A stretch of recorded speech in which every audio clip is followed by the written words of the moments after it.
introduction. I'm very pleased and honored to be able to give a talk today. And the subject will be semiconductor technologies. So this is the outline. First, I will talk about the background, current status, and outlook of semiconductor and microelectronics. And then the second part of the talk, I will cover the reliability issues of microelectronics and electronics. Okay, so there are several important areas of micro and nano electronics. Okay, the first one is semiconductors, the materials, and there are many different semiconductors we can use to design chips. Okay, so if you look at according to the time, the first generation semiconductors are silicon and germanium, and then the second generation are gallium arsenide, indium phosphide, and then the third generations are gallium nitride and silicon carbide. So these are the most important semiconductors that are being used in the market right now. And each one of the material would represent a certain technology, and a technology would represent certain applications. The second topic is design. Okay, we have to design devices, circuit board, metal routing, etc. The third one is modeling and simulation. So we need to develop software that can be used to predict the performance of designs. And the fourth one is manufacturing. So we have to be able to make the chips. And finally, the last one is reliability. Okay, so I currently work in China. I grew up in Taiwan, and I worked in the US for 30 years, and now I moved to China. So because I came from China, so I'd like to say something about the development of semiconductor industry in China. So there are three trends in the past 15 years in China. Since 2010, the semiconductor revenue in China has increased 20% every year. I think your country is also expecting this type of development in the future, right? Okay.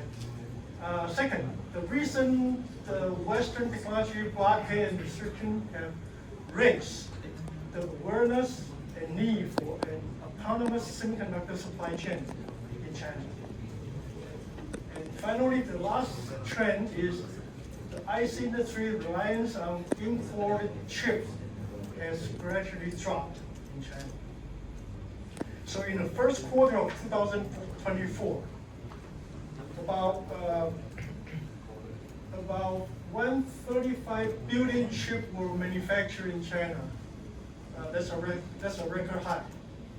At the same time, the imported chips were down by more than 25%. In 2025, the chip self-sustained rate in China has reached 40%. As such, a self-reliant semiconductor industry has started to take shape in China. But due to the lack of advanced manufacturing equipment, such as EV, the mainstream technologies are still limited to 40 nanometer and above node, which are 2 to 3 generations behind the step art. But utilizing less sophisticated DUV and multiple exposures, some advanced chips around 7 nanometer were made in China recently. But this came with the expenses of higher cost and lower yield.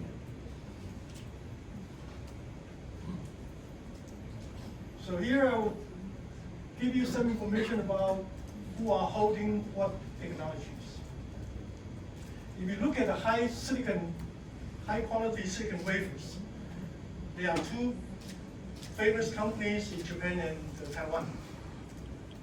In Japan, it's called Senesu, and in Taiwan, it's called the Global Wafers.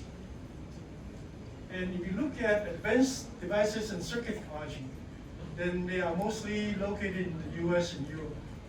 For example, microprocessors are at Intel, AMD, wireless communication at ARM, Qualcomm, Apple, memories at Samsung, Micron, Hynix, and signal converters at TI analog devices. Advanced wireless CPU, including Apple A18, Qualcomm Snapdragon, Huawei Kirin, and MediaTek G99. These are the advanced wireless CPU.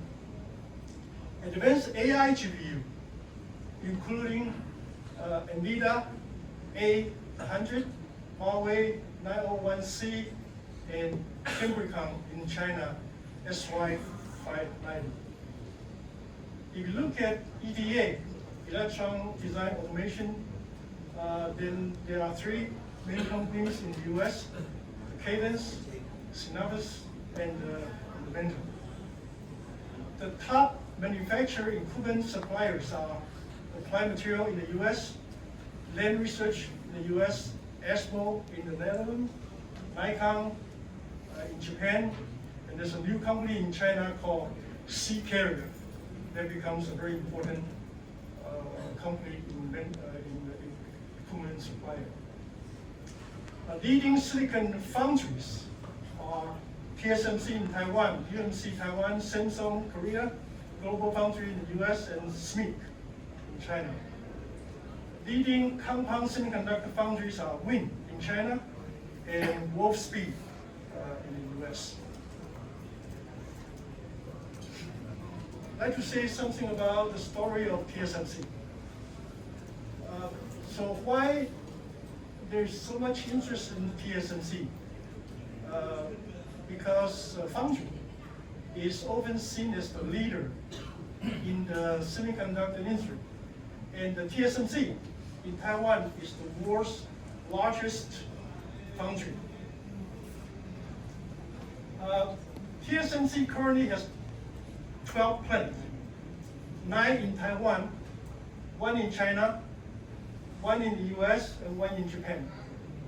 And among them, 7 are 12-inch fabs. So hopefully one day TSMC will have a plant in Vietnam. It will be nice. Yeah. The success of TSMC stems mainly from 3 factors. Taiwan's hardworking culture, high-quality education, and well-rounded equipment supply chain. Okay, so these are the 3 important factors. They are making TSMC the #1 in the world. The first quarter of 2025, Taiwan's market share of the global foundry business is about 75%. And TSMC alone is 65%. This is very, very impressive. Dạ vâng, đưa cho họ thẻ chị ạ. Control Có, vâng. 65% of the market. Có biên lai là được chị.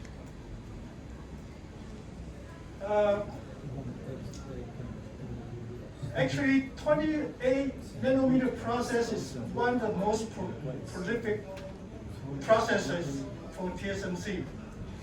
But TSMC has 90% world market share in the high-end processes, such as 5 and 2 nanometer technology. And this year, TSMC is making 1.4 nanometer chips. Chị ơi, nhưng mà trường hợp bổ sung thêm sẽ là đóng 2,5 triệu chị ạ. Maybe everybody's talking about AI, right? So I should say something Phí sẽ about 2,5 triệu, còn phí So đóng tác giả thường sẽ là some 4 triệu. background and status about AI. So we are all dreamed for having a smart robot which can think and act independently, right? The question is it possible? Dạ, Dạ vâng, em chào anh ạ. I think it's possible, Dạ but vâng, không biết mình đã đóng phí it can take thêm từ much đấy. longer than you think. Dạ, anh. An AI platform consists of 3 parts: high-speed chip, GPU, algorithm, and big data. The traditional CPU and memory chips are also needed to support the platform.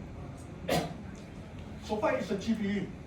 GPU is a chip that is aimed at parallel computing a large number of data. So it requires high-speed transistors and high power consumption. The mainstream architectures for GPUs are ARM, which was used by Huawei, RISC by Broadcom, x86 by Intel, and the most famous one, NVIDIA, used Rockwell.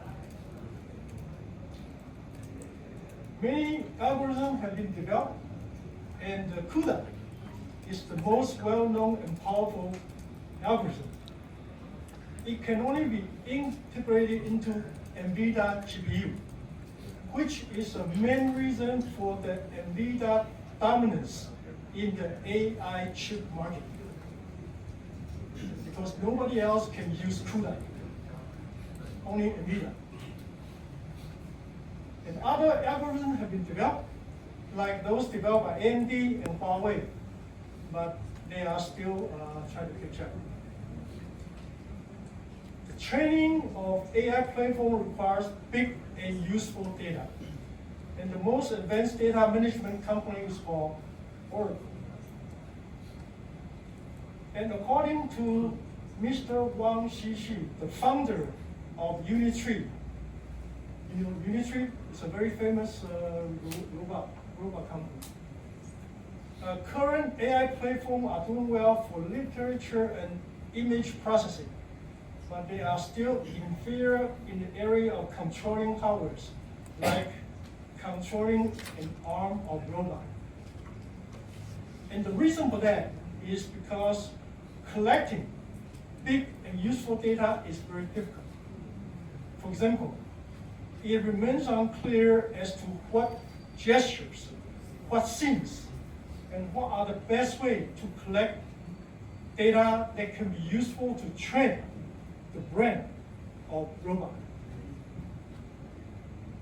So a robot is not smart yet because of this problem. Finally, an MIT economy professor said, only about 5% of jobs in the next 10 years can be carried out profitably by AI. Due to the high cost associated with the transforming from the traditional human mode to AI platform.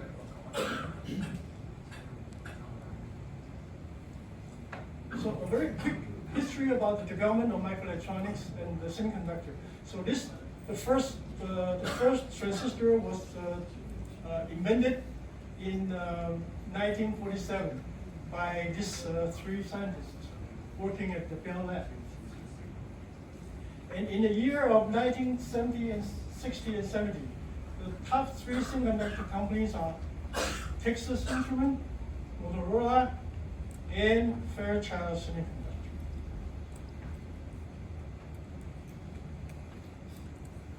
This will show you the evolution of microelectronics by using an example of Intel microprocessor. The one on the left is the first Intel microprocessor introduced in 1971. And on the chip, there were 10,000 devices, and the size of each device was 10 microns. On the right, it was Intel microprocessor introduced in the year of 2000. And the chip has 42 million devices. And each device size was 90 nanometers. So now you can see from this very simple example, the evolution of the semiconductor industry was driven mainly by the scaling of the device size. So you can see the size of the device was reduced from 10 micron to 90 nanometer.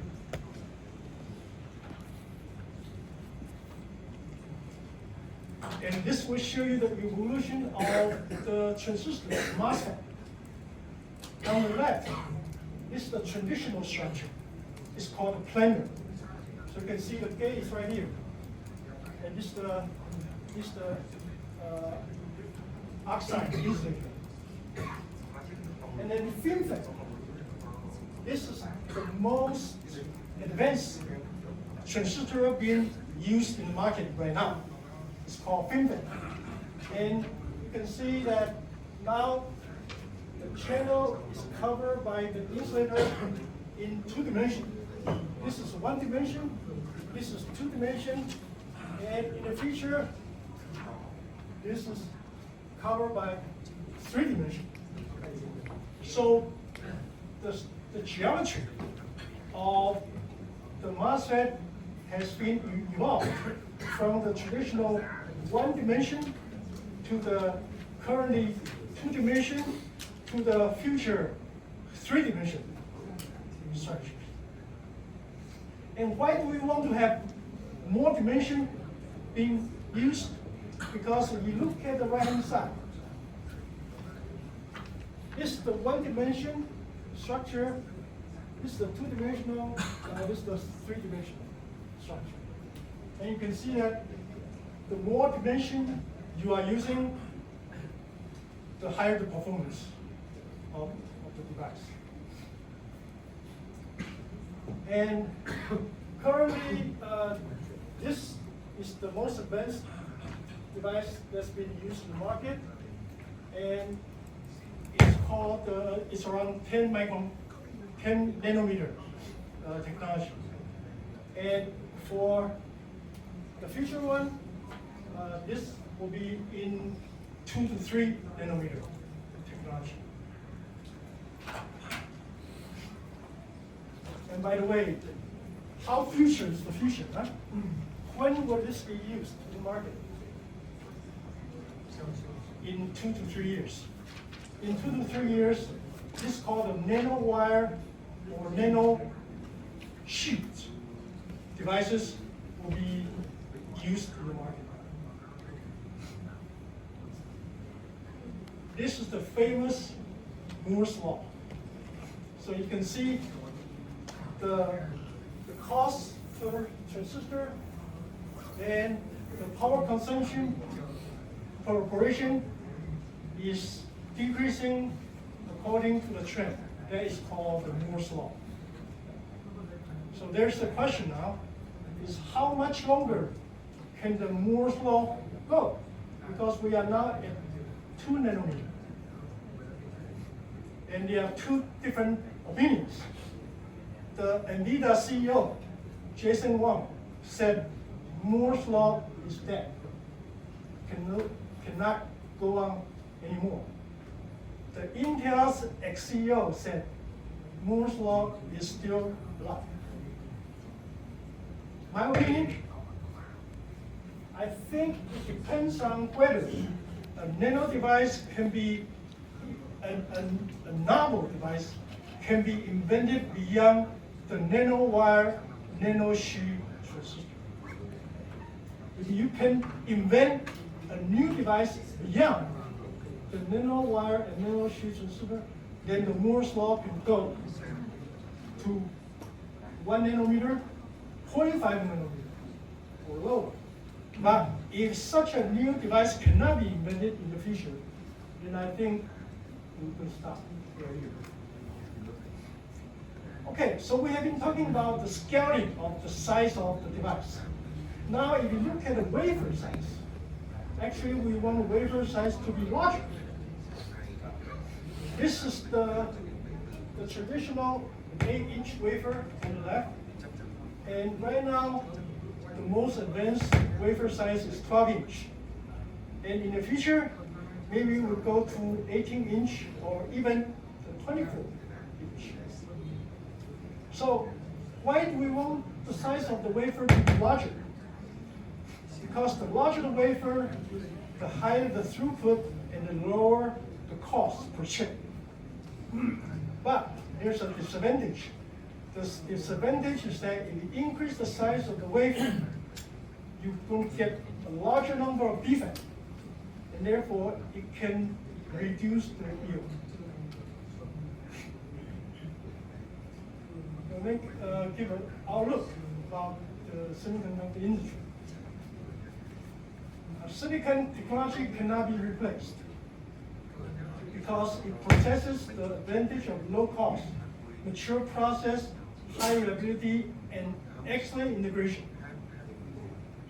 On the other hand, compound technology like gallium arsenide and gallium nitride has superb speed and power performance, but its disadvantages are the opposite of the advantage of silicon technology.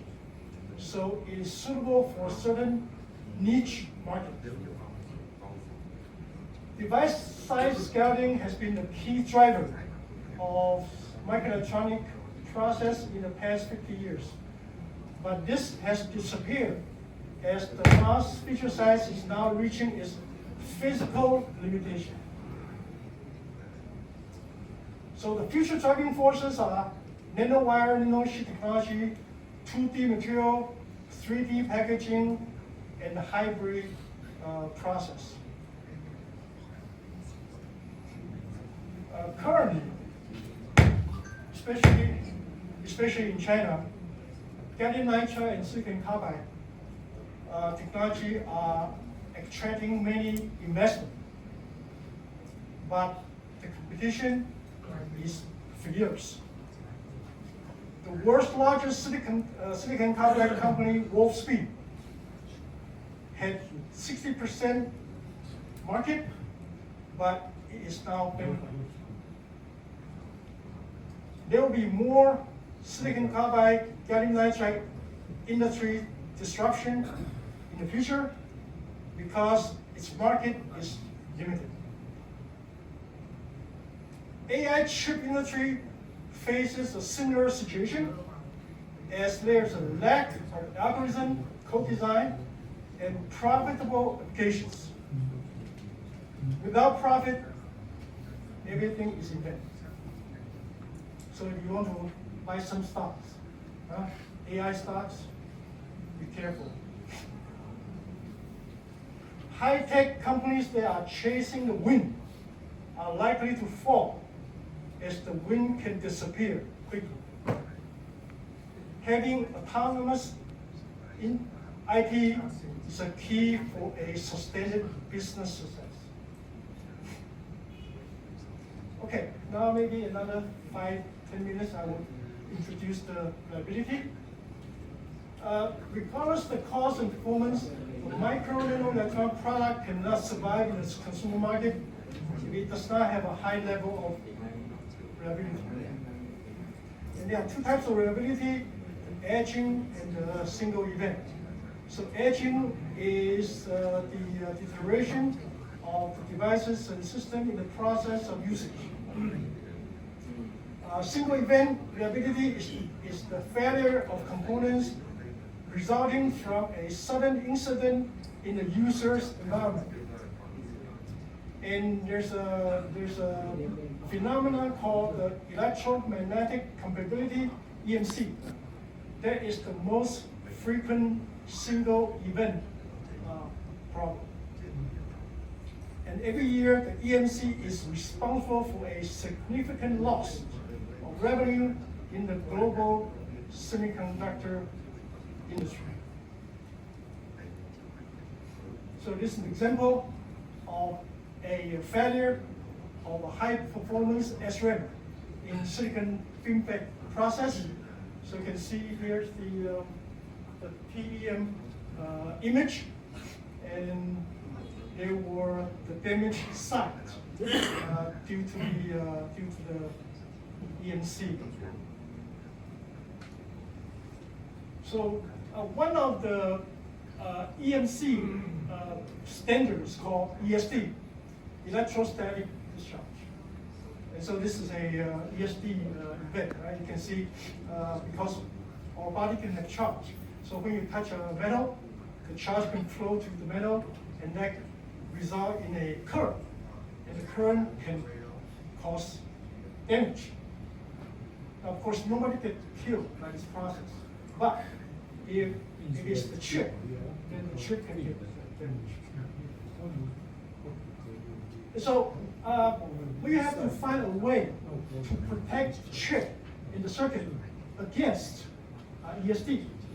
Okay, so this is the environment control. So for example, you can wire yourself to the ground to get rid of the charge on your body.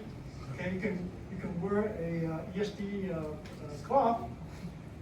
On the other side, you can see we can implement chip level protection to protect the chip. So let me say a few words about the chip level protection.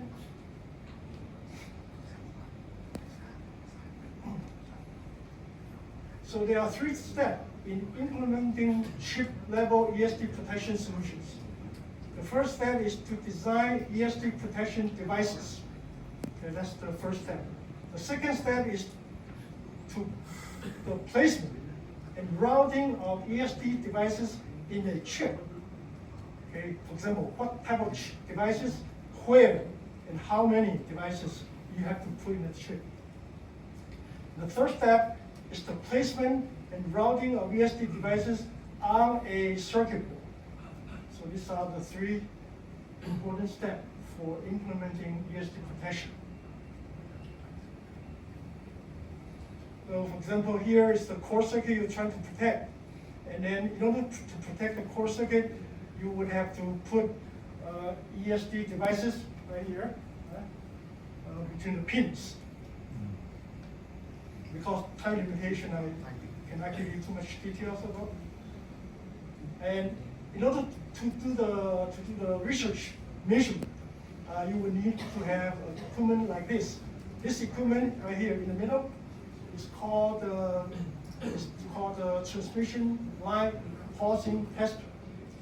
So it can be used to test the ESD protection solutions. Just a few examples. This is a silicon data communication transceiver chip, and we have designed a very high level ESD protection solution. And you can see the 3 ESD devices are circled in the red. This is a silicon gas sensor chip, and again, the one that are circled are the ESD protection devices we have designed. Automotive application requires a lot of ESD protections, like this one. High frequency amplifier, like this one. In the example, this was a 60 gigahertz low noise amplifier, and we have to ESD protection for this. This is a new packaging technology called CoWoS.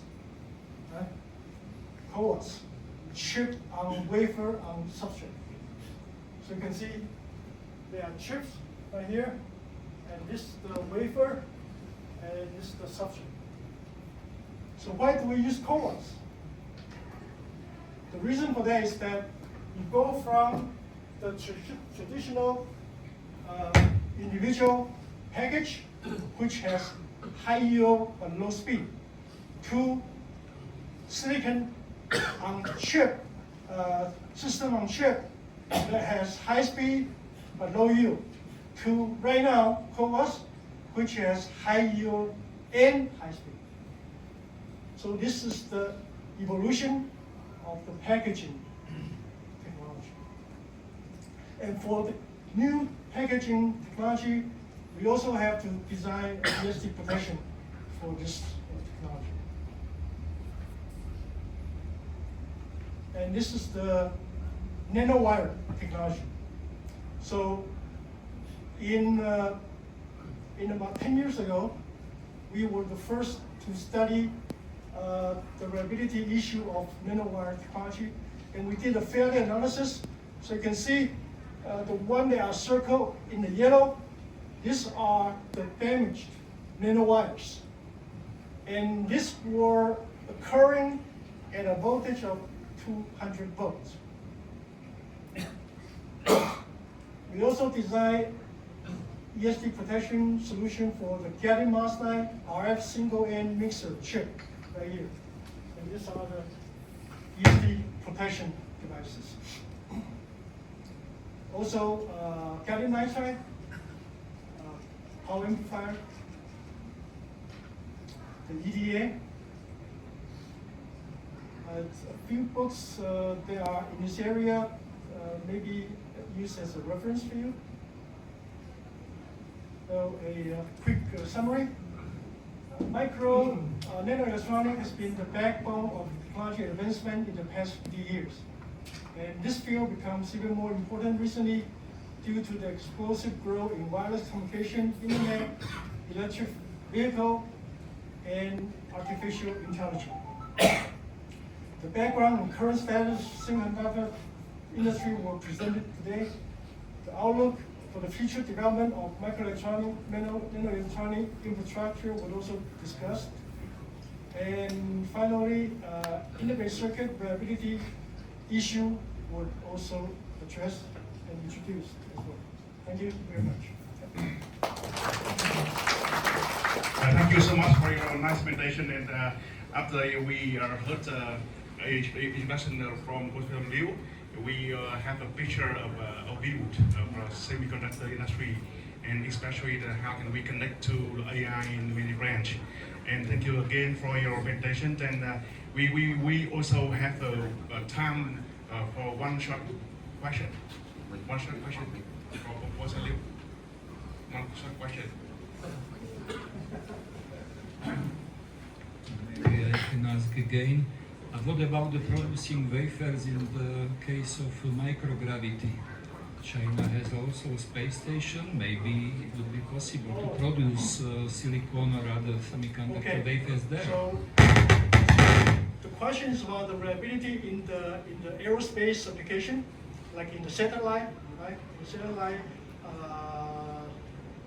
okay. The reliability issue in the aerospace application is mostly in the field of radiation. Yes. Radiation.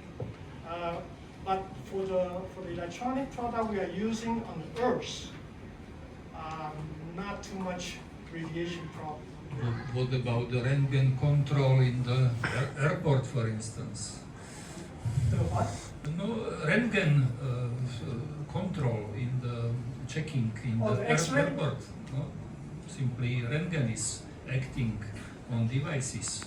Each time you are going to plane back. The X-ray? Yeah. When maybe devices will use nanometer technology, maybe Röntgen will be harmful for these structures. The scanning. Yeah, scanning, Röntgen. At the airport, those are the low energy level scanning. So they are not likely to make any damages to the electronic product. Okay. So they are okay. Yeah, they are okay.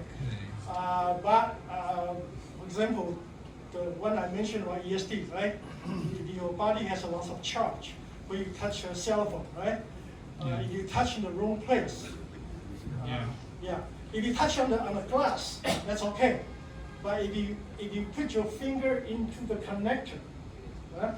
In the connector, then that is likely to cause some damages. And what about the optoelectronic insulation? I mean, connecting the chip with the outside world only via optical cables. That means galvanic insulation of the whole chip. The optoelectronic chip. Any consumer Yeah. electronics. They also have to be concerned about the reliability issue. I would say more than 90% of the electronic chips and product we use every day would have to be worried. We have to worry about the reliability issues, and therefore we have to implement some type of protection solutions in the system. About 90% of it. But this optoelectronic insulation, I think, is one of the possible solutions. Okay, thanks. Thank you. Thank you so much. As you know that currently is our garments, Vietnamese garments. You would like to pay more attention to not only AI, but also in semiconductor fields. So I think that this is a very good outlook and future looks, future cooperation from China and from Taiwan. Maybe in the near future, 1 year or 2 years in consequence, we would have a TSMC company in Vietnam. Okay. So once again, thank you very much for your presentation. So